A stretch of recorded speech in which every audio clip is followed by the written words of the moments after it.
Bienvenidos a este panel dentro del evento REMTech 2020.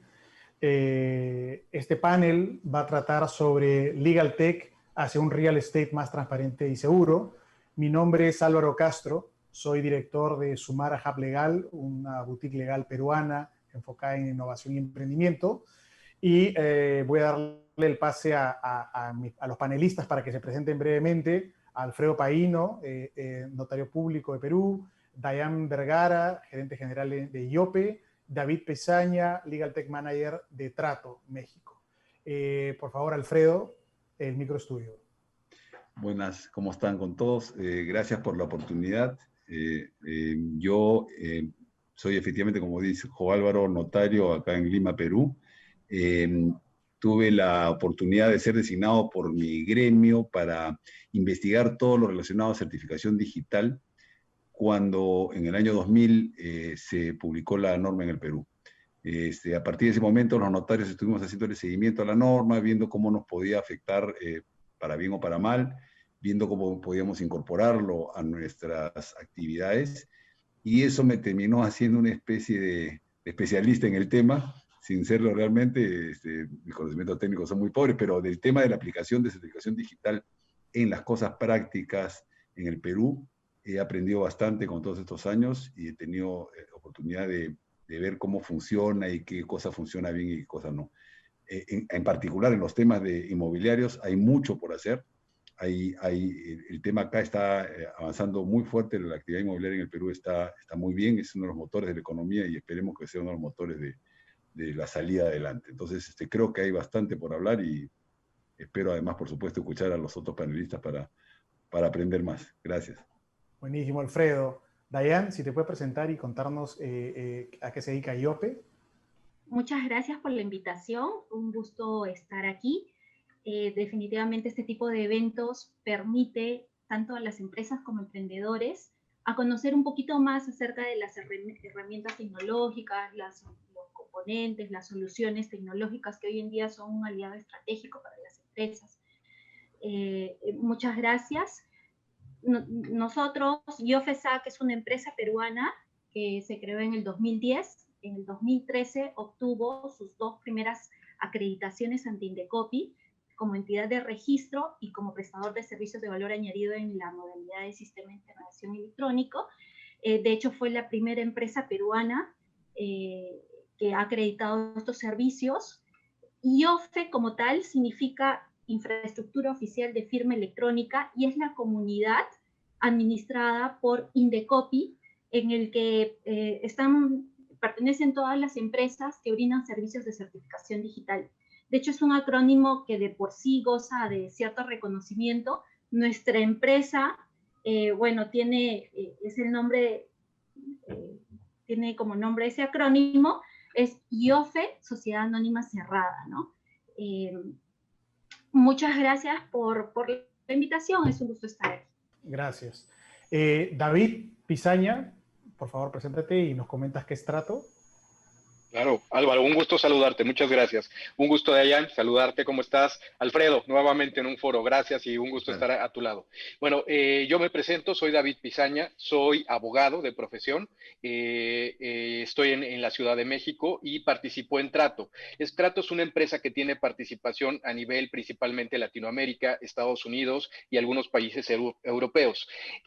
Básicamente les comento en mi perfil, yo soy abogado de profesión, pero siempre me he inclinado al área tecnológica, al área de desarrollo tecnológico, y yo funciono como abogado legal tech en esa parte que es una especie de intérprete o de traductor entre el área legal, el área tecnológica y cómo puede influir esas dos áreas. Mi experiencia se remonta mucho a participación en grupos interdisciplinarios en los cuales participan ingenieros, abogados y bueno, todo tipo de profesiones que pueden contribuir a este desarrollo. Particularmente en el apoyo en Trato, algo que hacemos es el desarrollo de tecnologías que permiten fomentar como lo comentaba Alfredo y Dayan, este tipo de tecnologías que le aporta a los usuarios la posibilidad de hoy llevar nuevos procesos mucho más eficientes, muchos más transparentes, como es el sector inmobiliario. Un gusto estar con ustedes. Saludos. Buenísimo. Gracias. Gracias a los tres por la introducción. Y bueno, el objetivo de este panel en el marco del REMTech, ¿no es cierto?, es entender cómo la tecnología es un aliado en las transacciones inmobiliarias, ¿no? Y por eso es que quisiera plantear una serie de temas, el uso de los famosos smart contracts o contratos inteligentes, las firmas digitales que ya algo han adelantado en sus presentaciones, el blockchain como uso para registro de transferencias, ¿no? Creo que convenimos los tres, los cuatro, perdón, en la introducción, es que el sector inmobiliario, el sector del real estate, no es ajeno a este proceso de transformación digital que está atravesando casi todas las industrias, ¿no es cierto? El mundo se está transformando digitalmente y como es lógico, el sector inmobiliario no tendría por qué ser ajeno.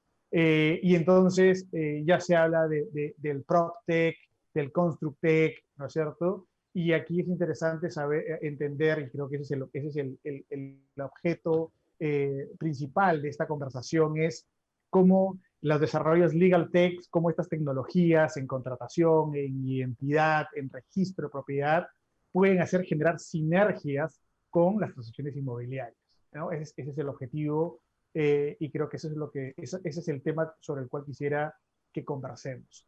Entonces, lo primero que creo que es el tema sobre el cual hay más desarrollo y es especialmente interesante, pues el expertise aquí de Alfredo, que es notario público, lo que en otros países sería el escribano, ¿no? El fedatario. ¿Cómo es que la actividad, pues, del notario, que es un oficio, es un régimen muy, muy tradicional en el mundo, por lo menos del derecho europeo continental, cómo eso se engarza con estas nuevas tecnologías? ¿Complementan, son competencia? ¿Dónde son cómo se puede aprovechar justamente este rol de dar fe pública, ¿no es cierto?, sobre los actos, sobre los contratos, con el uso de estas tecnologías y cómo eso crees tú que puede impactar en el sector inmobiliario? Sí, gracias, Álvaro. Sí, es verdad, fíjense, hay un paradigma que establece que la legislación anglosajona es mucho mejor al momento de aplicar tecnología. Yo creo que eso es falso. Yo creo que la legislación continental, derecho europeo como la nuestra, puede adaptarse perfectamente a la tecnología. Es cierto que como la tecnología aparece normalmente primero en los países, en Estados Unidos y en los países anglosajones, puede ser que les sea más fácil a ellos adaptarse, pero no quiere decir que no podamos nosotros. Fíjese, de hecho, en realidad, por ejemplo, en el Perú, esta aplicación de la tecnología empezó cuando los notarios y los registradores insistimos en que los documentos que se presentan al registro público para la inscripción y cumplir con la etapa formal de cualquier acto jurídico de acuerdo a nuestra legislación, se haga de una vía, ingresando los documentos por vía digital, ¿no? Por vía electrónica, perdón. Entonces, al comienzo, bueno, había gente que no entendía, había cierta oposición, pero al final los propios registradores, cuando vieron que era un mecanismo que le daba mayor seguridad y que les cubría la posibilidad de falsificaciones, suplantaciones y todos los delitos que a veces en nuestros países son muy comunes, empezamos a hacer unos experimentos con... Y fíjese qué curioso, nosotros todos sabemos lo que es el Doing Business del Banco Mundial. Una de las mediciones del Doing Business es la velocidad para constituir empresas. Entonces, curiosamente, por esa presión del mercado anglosajón, del derecho anglosajón, de hacer las cosas más rápido, empezamos el primer experimento de enviar desde la notaría a registros públicos partes digitales con la constitución de empresas en línea. Y se consiguió ya por el año 2006, desde el año 2006, inscribir las empresas en 24 horas, ¿no? Y evidentemente nuestra calificación como país en el Doing Business mejoró. Pero para los notarios, ¿qué significa esto? No nos interesaba mucho el tema de hacer más rápida la constitución de la empresa. Por supuesto, sí, a nivel macro era importante para el país, pero a nosotros nos interesó porque era el primer experimento para empezar a mandar los documentos notariales online, ¿no? Y funcionó muy bien. Muy bien, el proyecto fue premiado por por el premio de la creatividad empresarial acá en el Perú, fue muy alabado, Y a partir de ahí empezamos a ingresar cada vez más actos al registro público, ¿no? Entonces, eso ya está caminando. De hecho, SUNARP es uno de los... De hecho, la relación entre los notarios y SUNARP es una de las que mejor fluye en términos de uso, por ejemplo, de certificados digitales. En el Perú muy poca gente conoce que nosotros llevamos hace ya 5 o 6 años trabajando intensamente con el uso de certificados digitales en nuestra relación con SUNARP, porque todos esos envíos se hacen a través de documentos firmados digitalmente y con un sistema de intermediación digital que es el canal por el cual estos documentos fluyen. Pero ¿qué nos falta ahora? Digamos, en el rubro inmobiliario. Nos falta ir al otro extremo. Ya solucionamos el último extremo, que es el ingreso de un contrato de compraventa, por ejemplo. Claro, ¿no? La última milla ya está cubierta. Ya está cubierta. Curiosamente empezamos por atrás, en nuestro país se pasa mucho eso, ¿no? Empezamos por la última parte. Pero ahora nos falta regresar a la primera parte, que es ya la relación privada entre el comprador y el vendedor, entre el promotor inmobiliario y el comprador, entre el banco y el promotor inmobiliario. Ahí hay una serie de contratos que son contratos que tienen que ser muy fluidos y donde por lo general hay mucha confianza entre las partes. Por ejemplo, un contrato de corretaje, para no hablar con las instituciones financieras. Un contrato de corretaje puede ser perfectamente un contrato con firma electrónica. Es decir, un contrato donde la confianza, como todos sabemos, el contrato con firma electrónica es un contrato donde hay de base una gran confianza. Yo creo que ese tipo de contratos, como los contratos de corretaje, como los contratos para, por ejemplo, financiamiento bancario por parte de una promotora inmobiliaria con su banco, con el que trabaja hace 15, 20 años, esos contratos pueden ser tranquilamente hechos con firma electrónica. No se requiere firma digital, no se requiere complicarnos la vida. El problema que está surgiendo es cuando ya se tiene lo que llamamos en el Perú la minuta, que es el contrato privado de compra-venta que ingresa a la notaría para hacer la escritura pública. Ahí mi posición particular ha sido de que nosotros ya debemos aceptar minutas firmadas electrónicamente, ¿ok? Lamentablemente la legislación no ha cambiado, siguen habiendo reticencias y formalmente no se está permitiendo. Lo que está sucediendo en la práctica es que los notarios, algunos que creemos que sí se puede hacer, estamos recibiendo los contratos firmados electrónicamente con cargo a regularizarlos después con una firma manuscrita física, ¿ok? De manera que ya vamos avanzando y sobre todo cuando hay una relación de confianza con el cliente, ¿ok? Ahora, esto puede ser una herejía para algunos colegas míos, o otros pensarán como yo, dirán, sí, pues qué bien, ¿cuál es el riesgo? Si es tu cliente de siempre y lo conoces, ya es una cuestión de riesgo del notario. Finalmente, desde el punto de vista formal, esa minuta está siendo firmada manuscritamente y guardada en un archivo notarial como la ley peruana manda actualmente. Y el segundo gran problema que tenemos es que hay que firmar una escritura pública, que es el acto solemne ante el notario, donde hay que comparecer ante el notario. Y ahí también tenemos el problema de que la ley sigue exigiendo firma física. Yo en lo particular creo que deberíamos seguir exigiéndola para ciertos actos. Yo creo que como todo en la vida debemos ir gradual y por otro lado deberíamos mantener la formalidad excesiva para los contratos importantes de mayor monto, de mayor riesgo, ¿no? No podemos pues vender vía un contrato con firma electrónica pues un inmueble de 10 millones de dólares. Yo no lo veo así, particularmente me parece mucho riesgo. Ahí sí las partes deberían comparecer ante el notario, igual, pero para una venta de una cochera, por ejemplo, que se olvidó del constructor de vender la cochera, ya cómprame la cochera, eso podría ser perfectamente con un contrato con firma electrónica. De nuevo, es algo, es mi idea, puede ser una energía para algunos, pero yo creo que eso nos falta reglamentarlo y creo que se puede hacer muchísimo por ahí. Por ejemplo, los poderes simples, ¿no?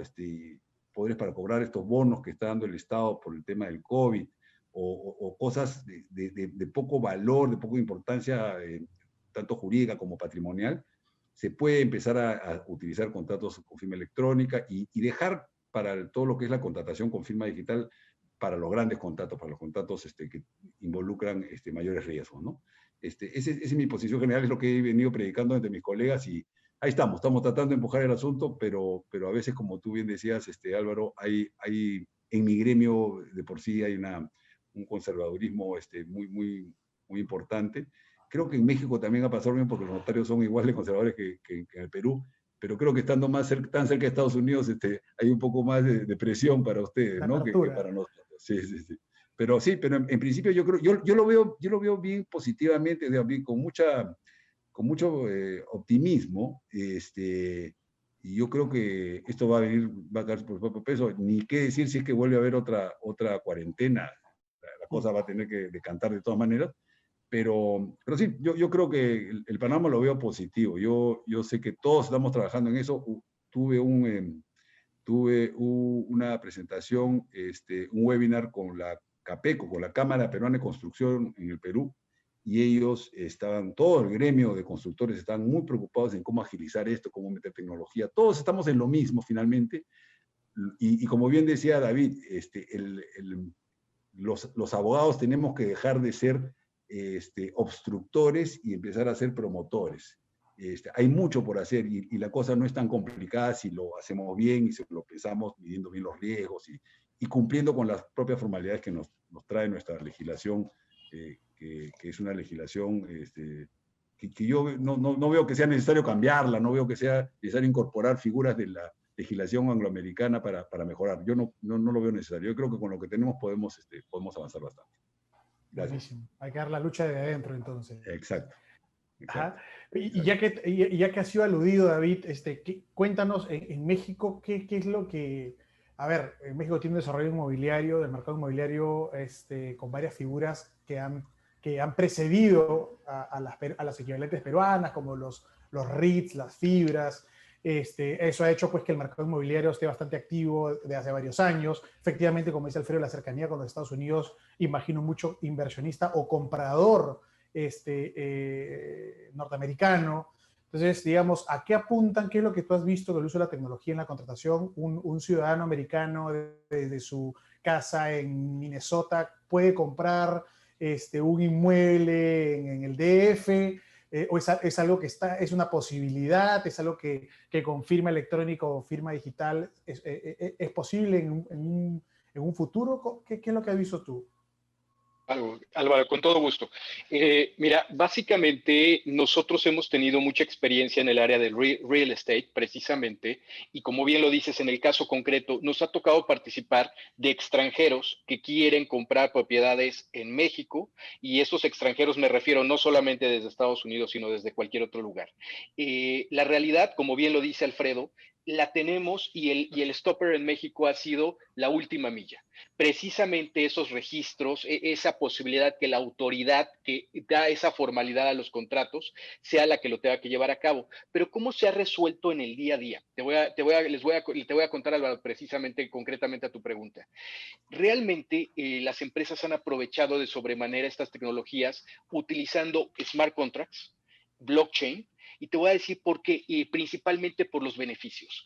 Cuando nos enfrentábamos antes de estos tiempos de pandemia, la realidad es que ya tenían estas tecnologías a su disposición. Pero ¿qué ocurría? Estas empresas de real estate en cualquiera de sus modalidades, arrendamiento, compraventa o el sector también de la construcción en sus sectores de origen, ya tenían estas herramientas, pero no las tomaban. ¿Por qué? Porque decían, es mejor que continúe con lo seguro, con lo que conozco, con lo que no hay. Pero esta pandemia lo que originó es que empezaran a experimentar herramientas que no tenían y que ahora han visto que son procesos mucho más eficientes, transparentes. Yo haría un gran hincapié en la transparencia. ¿Transparencia de qué tipo? A todos los participantes en el sector. Voy a definir, por ejemplo, un arrendamiento. Vámonos a un arrendamiento. Le permite al arrendador conocer la propiedad, conocer el contrato, conocer la oferta, al arrendatario, todos los participantes en este contrato conocen estas ofertas. Lo mismo en la compraventa. Esta transparencia hace precisamente que tengamos la posibilidad de saber qué ocurre, en qué proceso va, que no haya engaños o partes ocultas en los contratos. Eso les ha ayudado mucho a las empresas. En el tema de compraventa, lo mismo. Ya están hoy seguros de realizar procesos y les voy a decir qué ha pasado. La identificación. El proceso tradicional en el real estate, que es haz una oferta, identifica a tu cliente, comprueba que realmente esa oferta es válida, genera los precontratos o los contratos definitivos para un arrendamiento o para una compraventa. Hoy en día, con las tecnologías que se tienen, resulta inmediato esta posibilidad. Podemos verificar la identidad de los participantes, podemos realmente verificar en dónde se encuentran, desde qué lugar pueden contratar, y todas estas tecnologías ayudan a que sea un proceso mucho más eficiente y les comento, lo que ha potencializado realmente esta participación, como tú lo dices, Álvaro, de empresas extranjeras y en general de todos los participantes del real estate, les voy a decir que es costos. se han descubierto que, y les voy a conectar un caso muy concreto como el que dices, Álvaro, se vendía una propiedad, por ejemplo, en playas, cerca de playas mexicanas. Hay una restricción para poder comprar este tipo de residencias en México por parte de extranjeros. Sin embargo, siempre tenían que volar el extranjero a México, ver el desarrollo. El representante legal que se encontraba en otra zona del país tenía que volar, tenían que coincidir con las citas. Era un proceso complejo. Hoy, gracias a estas tecnologías, es posible que inmediatamente puedan verificar la existencia, la legalidad de la propiedad, de los títulos inmobiliarios, y de esa forma puedan cerrar operaciones mucho más rápido, sin gastar tantos recursos en tiempo y en costos. Te comento, y ya por último, una experiencia que hemos tenido con esto. Hemos participado con empresas en real estate que literal contrataban bodegas para almacenar toda esta contratación, todos estos contratos que tenían que ir, documentación que tenían que ir soportando. Hoy han visto cómo con estas tecnologías ya válidas, como lo decía Alfredo, estas tecnologías ya válidas, la firma, los contratos electrónicos, resulta que ya han estado viendo la posibilidad de reducir gastos en otras áreas e invertir en estas tecnologías que les dan mucho mayor certeza, mucho mayor posibilidad. Algo muy importante y que ya lo tocó Alfredo, que es lo que falta o faltaba y el sector real estate ya lo ha tomado, es la confianza. Estas tecnologías ya existían, pero le faltaba la confianza para poder usarlas. Hoy en nuestra experiencia resulta que la han usado y las están aprovechando a su favor. Sería esa nuestra experiencia en general, Álvaro. Gracias. Súper interesante. Gracias, gracias David. Dayan, dime, ¿cuál es tu visión? O sea, ¿de qué manera podemos, porque claro, hoy día se habla firma digital, smart contracts, estos contratos inteligentes autoejecutables, la blockchain? ¿Dónde ves tú, desde la experiencia que tienen en Yofe, dónde está qué tanto se puede transformar o digitalizar el mercado inmobiliario? ¿Qué puede ganarse por ese lado? ¿A dónde nos puede llevar la tecnología en el sector? Bien, les comento un poco. Nosotros, bueno, en mi caso llevo con este tema de firmas y certificados digitales desde el año 2007, ¿no? En esa época, bueno, la ley de firmas y certificados digitales aquí en el Perú se ha publicado en el año 2000 y en el año 2008 salió el reglamento de la ley. Entonces, en ese tiempo, cuando hablábamos de firmas digitales, certificados digitales, en realidad era como chino para la gente, ¿no? No entendían, no les parecía, no querían invertir en este tipo de tecnología. Al paso del tiempo, bueno, se han sumado más empresas, ¿no? En brindar este tipo de soluciones, de servicios. En el 2011 ingresé como auditora a Indecopi, que es la autoridad administrativa competente, y bueno, pues empecé a meterme más a este rubro que es los servicios de certificación digital. Hoy en día, gracias a la pandemia, ¿no? Nosotros hemos tocado puertas anteriormente y siempre teníamos que, por así decirlo, evangelizar en estos temas de firmas digitales, cuando es que un documento goza de pleno valor legal, cuando tiene un no repudio técnico, un no repudio legal, ¿no? Y que mañana más tarde este documento va a tener las mismas consecuencias legales que un documento firmado en manuscrito, ¿no? Con la pandemia, ahora estas empresas nos están tocando la puerta porque quieren automatizar los procesos. Nosotros tenemos, les había comentado al inicio que somos una entidad de registro acreditada ante Indecopi. De hecho, somos la primera empresa privada en el Perú que se acreditó en estos servicios de certificación digital. Entonces, como entidad de registro, nosotros tenemos la facultad de validar a las personas previa a la entrega de un certificado digital, ¿ok? Y también tenemos el servicio, somos prestador de servicio de valor añadido en la modalidad de sistema de integración electrónico, y esto nos permite realizar notificaciones electrónicas a domicilios electrónicos con pleno valor legal. ¿Eso qué quiere decir? Que mañana más tarde la persona a quien se le notifica no puede repudiar esa notificación, ¿ok? Asimismo, también tenemos pues un convenio con una empresa acreditada en software de firma, y estas soluciones las hemos englobado en un producto interesante que tenemos nosotros, que es el Yofe Sign, que es como una pasarela de firmas, ¿ok? No es invasiva, ¿no? Cualquier empresa que quiera empezar a usar firmas digitales simplemente nos contacta, vemos cuál es el flujo y es como un, por así decirlo, un PayPal, ¿no? Donde la empresa puede ya contar con sus sistemas, sus plataformas, no sé, pues RP, ¿no? Entonces, donde ya generan el documento, ¿no?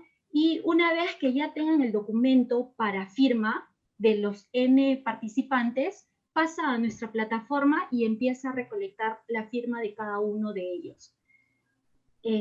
Una vez que el documento esté firmado por todos, ¿no? Entregamos el documento a la plataforma del cliente. Ahora, si el cliente no cuenta con una plataforma, entonces también le podemos dar un usuario, una interfaz para que cargue sus documentos y empiece a recabar cada una de las firmas y al final contar con un documento firmado por todas las partes.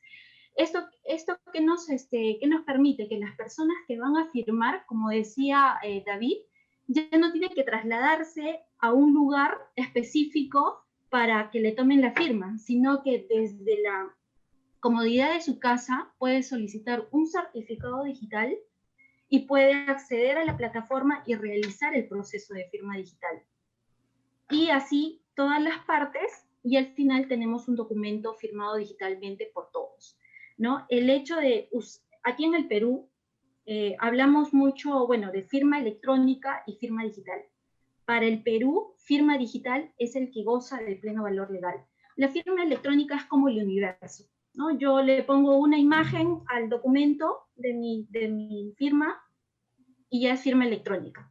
O puedo cifrarlo con una contraseña, o puedo tener procesos criptográficos un poco más avanzados, es firma electrónica. Pero la única que goza de pleno valor legal aquí en el Perú es la firma digital, ¿no? Y para que yo pueda hacer una firma digital, necesito el certificado digital entregado por una entidad de registro acreditada ante Indecopi, que el certificado haya sido emitido por una entidad certificadora acreditada ante Indecopi y que el software de firma también haya sido acreditado ante Indecopi. Solo así, mañana más tarde, no pueden repudiar esa firma digital.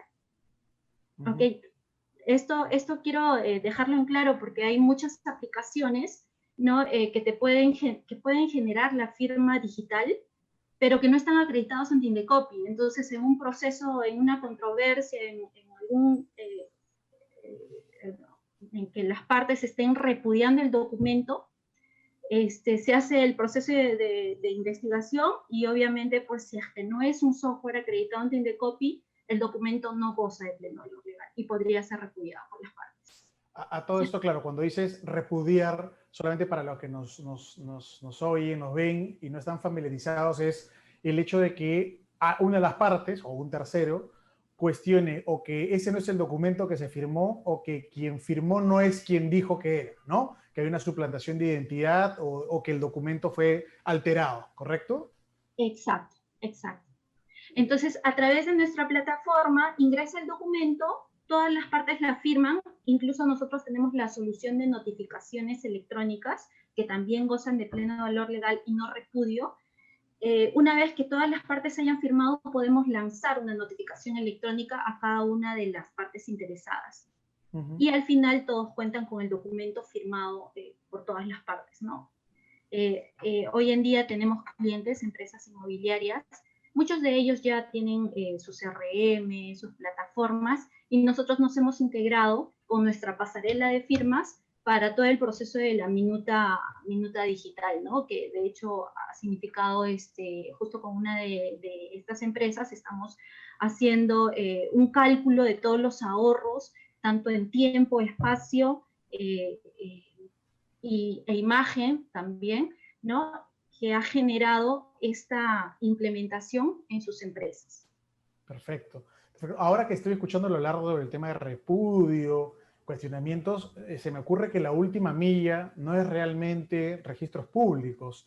La última milla es cuando vas ante un juez o ante un árbitro y tiene que resolver la discusión sobre si el contrato es ese contrato, si se produjo la transferencia de propiedad, si la titularidad es quien corresponde, si es que era la identidad del firmante. Esa es realmente la última milla ¿no es cierto? Posiblemente no es la última milla que veamos en la mayoría de los casos, pero es la última milla real, porque la gran preocupación para cualquier persona o la empresa en el mercado es saber, tener la tranquilidad de que mañana un juez o un árbitro no va, ¿no? A declarar algo y va a declarar sin valor, sin validez, algo de lo que he pactado. Alfredo, ¿tú qué experiencia tienes? Porque, bueno, así como hemos dicho que algunos notarios son conservadores, ¿qué tan tecnológicos son los jueces, ¿no? Ahí sí hay también diferencias entre el juez anglosajón y el juez europeo continental. ¿Cómo lo ves? Porque eso es un tema que a mí me preocupa permanentemente. Mira, yo estoy bien preocupado por esa parte también. De mi experiencia, lo que yo sé es que, por ejemplo, los jueces especializados en asuntos comerciales, los juzgados comerciales, son jueces de un perfil que están preparados para conocer, de hecho ya conocen muchos de ellos de temas de certificación digital. Es decir, un litigio relacionado a esto, yo creo que lo podría manejar bien. Pero hay muchos otros jueces, la gran mayoría, diría yo, que no tienen ni idea de lo que es la certificación digital. Fíjate, por ejemplo, que el propio Poder Judicial como institución hasta el día de hoy no logra establecer un sistema de notificaciones electrónicas confiable, fluido, eficiente. No lo pueden hacer. Están no te exagero, hace 10 años que escucho que vienen y van préstamos del BID, del Banco Mundial para esto, y el tema sigue sin resolverse. Cuando tú analizas un proceso judicial, el gran problema de los procesos judiciales, de las demoras de los procesos judiciales en el Perú, es el tema de las notificaciones. Eso que es tan elemental, que es lo primero que deberían resolver, no lo han resuelto y en mi opinión no lo han hecho porque no conocen. Las autoridades del Poder Judicial no saben por dónde empezar a solucionar el problema. Entonces imagínate ya los jueces individualmente tampoco conocen. Entonces sí, es una gran preocupación. Creo que tienes razón en eso, Álvaro. La última milla va a ser ahí y me parece que esto pasa igual con los árbitros. Igual, sí. Hay muchos árbitros que no tienen idea del tema, no le encuentran la utilidad. Y creo que, como bien dijo David, los abogados que tenemos el tema claro, tenemos la obligación de hacerle ver a nuestros colegas, primero, que no es un tema tan complicado, ¿no? Que lo que pasa es que la terminología de la ley pues, incorpora muchos elementos tecnológicos, entonces uno se marea. Pero la verdad de las cosas es que cuando uno entiende 3 o 4 conceptos básicos y cuando lo ve funcionar, el tema es mucho más sencillo de aprender y se te hace mucho más fácil encontrar aplicaciones prácticas una vez que lo tienes claro. Y por supuesto, del lado del juzgador, si tú no tienes idea de cómo funciona el asunto, estoy seguro que lo que va a pasar acá es que van a tener el típico caso van a tener miedo a resolver, van a dilatar la resolución de los conflictos y al final yo creo que el Poder Judicial tiene una tarea pendiente en este tema de primero capacitar a los jueces y emprender su propia reforma también, porque así como SUNARP ha hecho su reforma, así como SUNAT ha hecho su reforma en el Perú, el Poder Judicial tiene que hacerla. Y no los veo que estén avanzando, honestamente. Sí, yo conozco el caso de, Cavalli, que es para los que están de afuera, es la clearing house peruana, ¿no? Es el depósito de valores que son representados electrónicamente. Y Cavalli ha desarrollado el tema de los pagarés electrónicos y las letras de cambio electrónicas.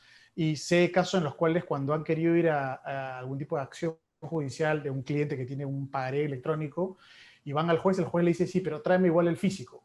A pesar que la norma dice que lo que tiene valor es la representación electrónica, por lo tanto Cavalli emite un certificado de titularidad y eso debería bastar para ejecutar, para ir un juez, ¿no? Dicen, no, pero igual quiero el físico. Entonces ahora están obligando a los clientes, los bancos y todos los que registran pagarés electrónicos, que a pesar que lo tienen representado electrónicamente, además siguen guardando el papel. Entonces, justo toda la razón de ser, de que hayan hecho la digitalización era para no depender del papel. Entonces, hay el famoso mindset, ¿no? El tema cultural, la mentalidad, inevitablemente tenemos que involucrar a los jueces, a los operadores de justicia en general, ¿no? Y ahí, porque hay casos en los cuales no solamente son los jueces, pero sí los que están involucrados en el sistema de cualquier impartir justicia en cualquiera de las etapas. Y en México, digamos, David, siendo que somos idiosincrasias muy cercanas, ¿no? Pero una vez más ustedes están cerca a los Estados Unidos. ¿Cuál es la experiencia? ¿Existen los juzgados para temas tecnológicos o es que el tema de tecnología ya aplicó transversalmente? Porque además hablamos de juzgados comerciales y estamos hablando inclusive pensando en Lima, pero imagínate pues en provincia, ¿no? ¿Qué pasa cuando estás ya lejos de las ciudades grandes? ¿Cómo se imparte justicia o cómo funcionan la digitalización cómo interactúan con los jueces, ¿no? Claro, excelente, con todo gusto, Álvaro. Mira, en México la experiencia, digamos, había una gran discusión todavía hace unos, ya no te diría años, hace unos meses, sobre no la validez, lo que tú dices, sino el qué tanto participaban los jueces. Esto ya era reconocido, ya había asuntos que se podían ganar, pero acabas de tocar un punto muy importante. Aquellos distritos, aquellos lugares alejados de las grandes urbes que tenían esta costumbre o esta facilidad de procesos, resolvían en contra y la realidad es que eso obligaba a las empresas a no tomarlo. Algo que potencializó en México en estos meses, resulta que la autoridad judicial a todos niveles en México está emitiendo sus criterios, sus oficios, sus sentencias mediante ya firma digital. Es decir, ya la propia autoridad emite y dice, esta es la sentencia de este asunto y la firma en digital. ¿Qué pasa? Esto convirtió y la propia autoridad aceptó por sí mismo que tiene que usar sellos de tiempo, que tiene que usar firmas electrónicas, integridad de mensaje de datos. Bueno, ¿qué pasaba en México? En México tenemos varias instancias o tribunales de alzada.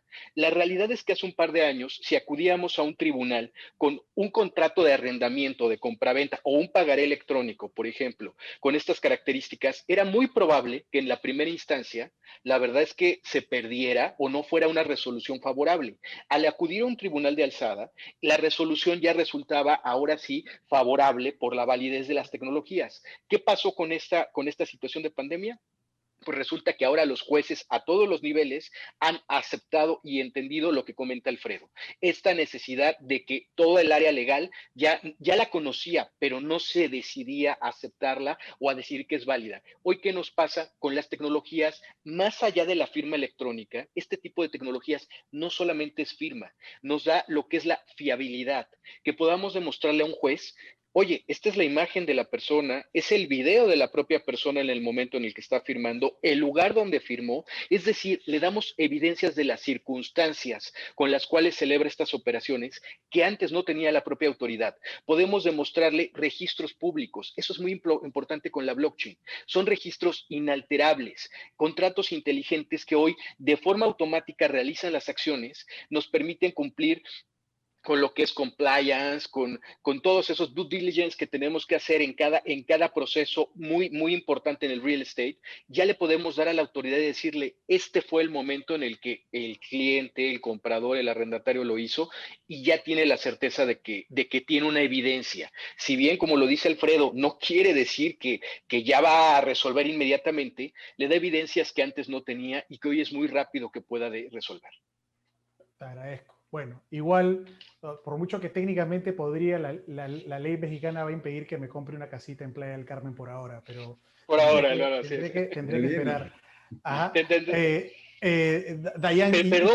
Perdón, ahí te interrumpo, pero algo muy importante que acabas de comentar, y ese es un caso muy importante. Fíjate que en ese municipio, en particular en todo México, la autoridad a nivel gobierno ya está tokenizando los títulos de propiedad.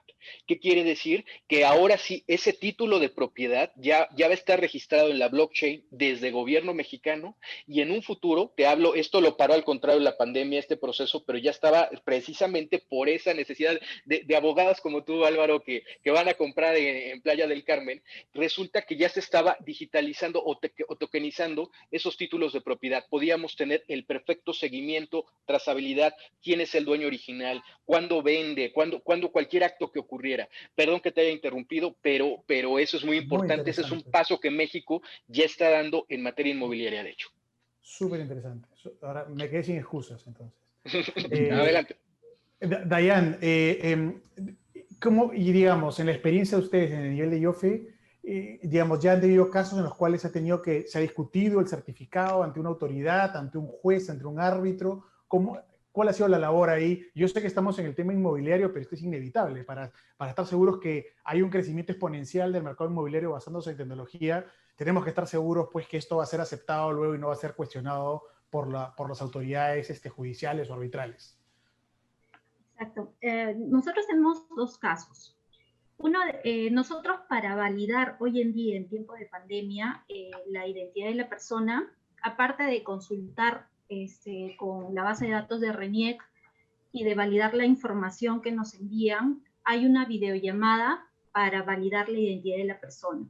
Esta videollamada se graba y se guarda como parte del expediente generado para la emisión de certificados digitales por suscriptor, ¿no? Entonces, antes de la pandemia, mucho antes, hace un par de años, una fiscalía nos pidieron los documentos emitidos durante la validación para la entrega de un certificado digital. De hecho, aquí en el Perú tenemos algunas entidades certificadoras. Las entidades certificadoras son las fábricas de certificados, por así decirlo. Y las entidades de registro son las que se encargan de validar a la persona, quien dice ser, ya sea persona natural o persona jurídica, antes de entregarle el certificado digital. El certificado digital, ¿qué es? Es un archivo electrónico, es una credencial que me permite a mí, a través de Internet, poder autenticarme, firmar, realizar procesos de cifrado, ¿no? Principalmente aquí trabajamos con los de autenticación y los de firma. Entonces, si bien es cierto, una entidad certificadora es la fábrica de certificados, tenemos diferentes entidades de registro que podrían ser o emitir esos certificados de esta entidad certificadora.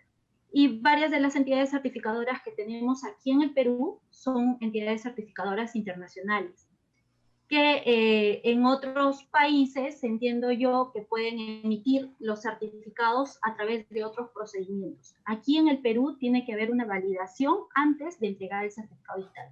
Por ejemplo, yo puedo entrar a Internet y pedir un certificado digital a nombre de Juan Pérez a otras entidades certificadoras directamente que no están acreditadas en el Perú, y definitivamente puedo tener un certificado con el nombre Juan Pérez y el DNI que yo quisiera y toda la información que yo quisiera, ¿ok?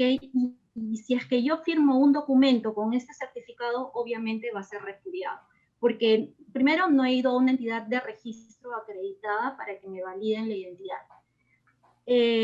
Cuando a nosotros la Fiscalía nos envió esa solicitud de información, revisamos en nuestros registros y efectivamente nosotros no habíamos emitido esos certificados digitales. Entonces dimos respuesta, ¿no? Y obviamente pues el documento que hayan firmado esas personas con esos certificados definitivamente no tenían validez porque nadie les había validado la identidad antes de entregarles esos certificados, ¿no? Eso es lo que nosotros supimos. Buenísimo. Les agradezco. Bueno, el tiempo es tirano. Nos ha quedado cortísimo porque hay mucho que decir. Lo que creo que podemos hacer como resumen es, si el mercado inmobiliario quiere subirse a la digitalización, creo que hay más stakeholders que tienen que involucrarse, ¿no? Están los notarios, están registros públicos, están los jueces, están las empresas proveedoras de tecnología, los registros, los certificadores. Y sin embargo, creo que sí, tiene que hacerse porque el real estate no se puede quedar al margen de esta ola, menos en un momento difícil para la economía, ¿no es cierto? Entonces hay que generar los incentivos para que continúe aumentando el flujo de contratación, y creo que el tema inmobiliario ha sido un motor en muchos países de la región, incluyendo Perú, incluyendo México.